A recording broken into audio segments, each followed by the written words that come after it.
COVID-19 tally tops 8,000. Hatton Town declared as an isolated area. Dr. Asela Gunawardena appointed as the Director General of Health Services. US holds 2+2 ministerial dialogue with India.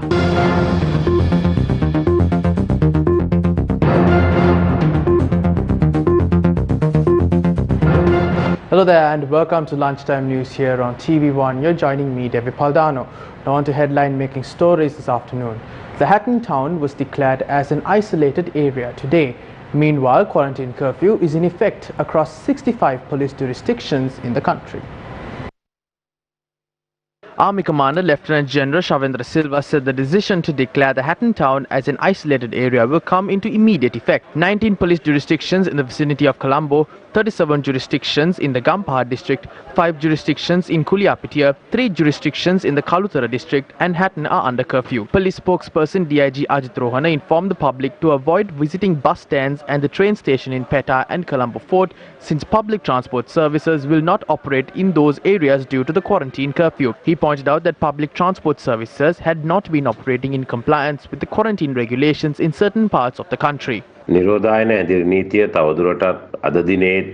Quarantine curfew will be in effect across 64 police jurisdictions in the country today as well. Yesterday, we allowed stores and pharmacies to remain open in the Gampaha district during the curfew. However, police officers in civil attire had observed that activities had been carried out in violation of the quarantine regulations. Accordingly, 46 individuals have been arrested for violating the curfew and quarantine regulations during the last 24 hours ending at 6 a.m. today. 7 vehicles were also seized during this period. 1,122 suspects have been arrested while 163 vehicles have been seized for violating the curfew since it was imposed. The number of COVID-19 patients in the Minuwangoda and Paligoda cluster has risen to 4,939. This was after 541 individuals tested positive for the virus yesterday. According to the Health Ministry's Epidemiology Unit, 8,413 COVID-19 patients have been identified in the country since March. 130 infected individuals recovered from the virus yesterday, raising the total number of recoveries in the country to 3,933. Official figures show that 4,464 infected cases are currently receiving treatment at hospitals. The number of deaths due to COVID-19 in the country stands at 16.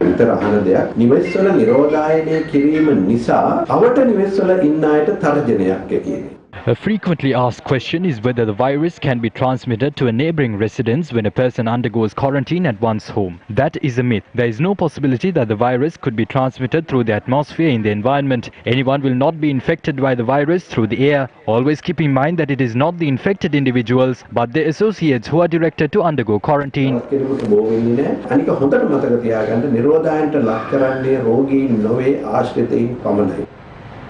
Now in another one of your headline making stories, Dr. Asela Gunawardena has been appointed as the new Director General of Health Services in the country. The appointment was confirmed by Cabinet spokesperson Ms. Kelia Rambukwella today.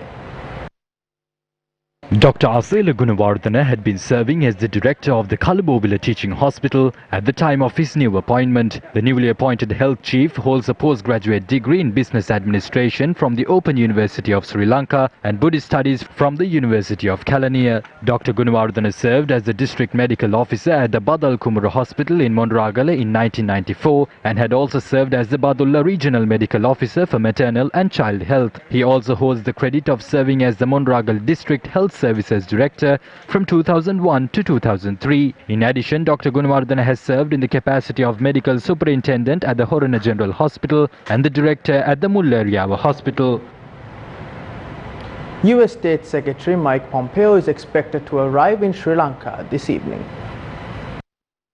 Sri Lanka's Foreign Ministry said that US State Secretary Mike Pompeo is expected to hold talks with the President, Prime Minister and the Foreign Minister during his brief stay in the country. Issuing a statement, the ministry noted that the discussions will cover several areas of the multifaceted engagement between the two countries. The US State Secretary, who will visit the country based on an invitation extended by Foreign Minister Dinesh Gunawardena, will remain in the country until tomorrow. The Foreign Ministry's statement noted that US State Secretary Mike Pompeo is the highest-level US dignitary to visit Sri Lanka during the tenure of US President Donald Trump. Following his visit to Sri Lanka, the US State Secretary will travel to the Maldives and then head towards Indonesia to wrap up his visit to the Asian region.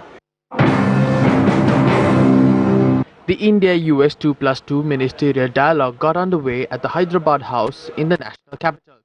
Defense Minister Rajnath Singh, External Minister S. Jaishankar, US Secretary of State Mike Pompeo and US Secretary of Defense Mark Esper attended the meeting. Later, the two visiting secretaries will call on Prime Minister Narendra Modi at his residence. US Secretary of State Mike Pompeo met with India's Foreign Minister yesterday on the first leg of a 5-day Asian trip. Pompeo and Defense Secretary Mark Esper flew into New Delhi for talks with Indian leaders at a time when India is locked in its most serious military standoff with China at the disputed Himalayan border in decades. In a statement, the US State Department said Secretary Pompeo and Minister Jaishankar welcomed this third US-India 2+2 ministerial dialogue in just over 2 years as a symbol of the strong partnership between the United States and India. It added, quote, "From addressing the shared challenges of COVID-19 and responding to regional security issues to collaborating on vaccine development and economic prosperity, the Secretary and the Minister agreed that the US-India comprehensive global strategic partnership is critical to the security and prosperity of both countries, the Indo-Pacific region and the world." End quote. The statement further said that Secretary Pompeo welcomed India's upcoming term on the UN Security Council as the opportunity for the United States and India to work closely together on issues of mutual and global concern.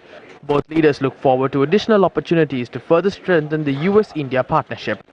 Ahead of formal 2+2 talks involving top diplomats and military officials, Mark Esper met his Indian counterpart Rajnath Singh, and the two men discussed the basic exchange and cooperative agreement on geospatial cooperation that is ready for signing. Meanwhile, the Janata Vimukti Peramune staged a protest against the arrival of US State Secretary Mike Pompeo's visit to the country. The protest was staged opposite the US Embassy in Colombo. The protest is taking place under the theme Hands Off Sri Lanka's Sovereignty. Notably, the protest is taking place following health guidelines.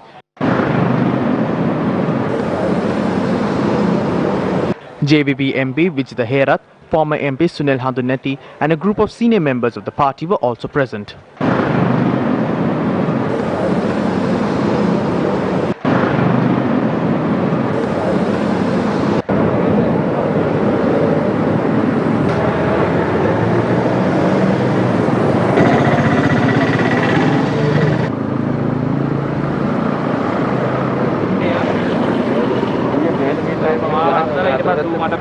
I'm right in front of the American Embassy where the JAP protest was staged. The protest was themed under the name Hands Off Sri Lanka. We saw a lot of prominent characters of the JAP front, especially former and present parliamentarians present for this protest, and it was a silent protest adhering to all health guidelines. There is a connection between 20 and Pompeo. This is the one who is handling the Asia region and he is going to come to Sri Lanka.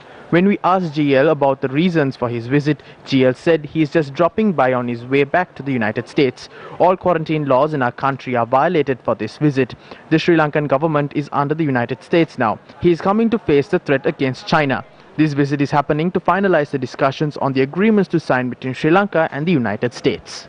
ඒ තර්ජනයට මුහුණ දීම සඳහා තමයි මේ ගමන එන්නේ කියලා දැන් ප්‍රකාශ කළා ඉවරයි. තවුන්ගේ අරමුණ ඉතා පැහැදිලි අරමුණ ප්‍රකාශ කළා ඉවරයි. තවම ජනාධිපතිවරයා හෝ අගමැතිවරයා නිල වශයෙන් ප්‍රකාශ කරේ නැහැ MCC ගිවිසුම අත්සන් කරන්නේ නැහැ කියලා. ලංකාවත් එක්කත් ගිවිසුම අත්සන් කරන්න සාකච්ඡා කරන්න ඒ අවසන් පියවර ගන්න තමයි මේ පොම්පියෝ ලංකාවට එන්නේ. මයික් පොම්පියෝ මෙහෙට එනකොට මේ ඉන්න මයික් පිම්පියෝ අද කටවල් වහගෙන ඉන්නවා. එදා බොරුවට කෑ ගහපු අය අද MCC ගිවිසුම අත්සන් කරද්දි සෝෆා ගිවිසුමේ දෙවෙනි පියවරට යද්දි ඒ ගැන කතාවක්වත් නැහැ.